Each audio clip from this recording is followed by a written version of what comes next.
Guys, welcome back to another episode. This is part 4 of how much ammo you need. And I'm going to reiterate, say it again. If you guys have watched the previous videos, you've heard me say it. This is not the end-all, be-all. This is just what works for me. So looking at everything, we're going to break this down. So part 4 is just kind of a breakdown of prioritizing what you should be getting.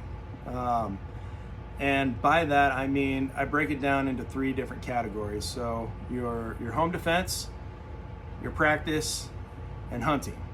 Now, some of these categories may not apply to you, so you can break it down a little bit further or take one of them away. Doesn't really matter. But for me, those are the 3 that I break it down. Now, typically, your practice is going to be the least expensive. Home defense also can be right up there with kind of least expensive, depending on what you do. Your hunting, though, that's the one that's really going to take some money sometimes. That all kind of depends. And again, if you guys reload like I do, you save a little bit with doing some of those rounds. But first and foremost is the practice. I like to get out there. I like to get out to the range and just shoot, get familiar, get comfortable with the weapons that I do have. So for me, practice, the full metal jackets, whether it's rifle or pistol, those are the ones that I tend to get a lot of. So that would pretty much all my rounds that I do have are going to be well over half of practice. So the full metal jackets, anything like that, that's really going to be the biggest thing you see in my ammo inventory. Next one is the home defense. The hollow points, the different things that go along with that. This tends to be a little bit smaller for me.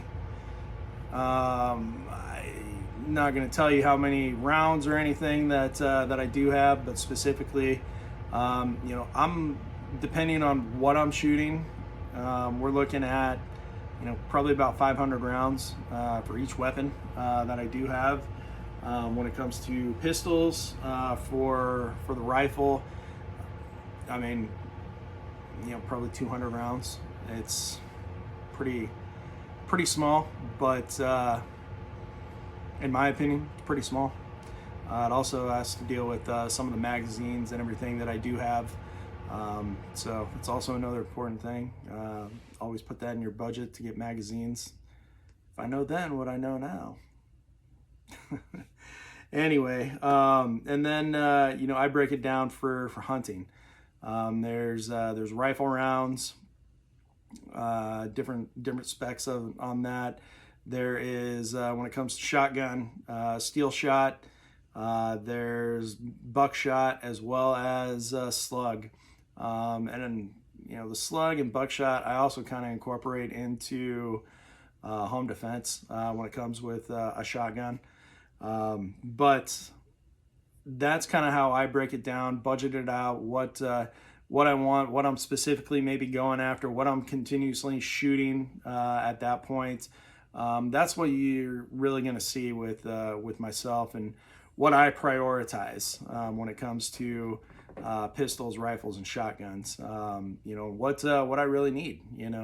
The season definitely plays a lot when it comes to hunting. So between duck season, and then if I decide to go out for deer, I love deer hunting, by the way. But if I do that and decide to take my shotgun out, am I going to take slug? Is it legal to do buckshot?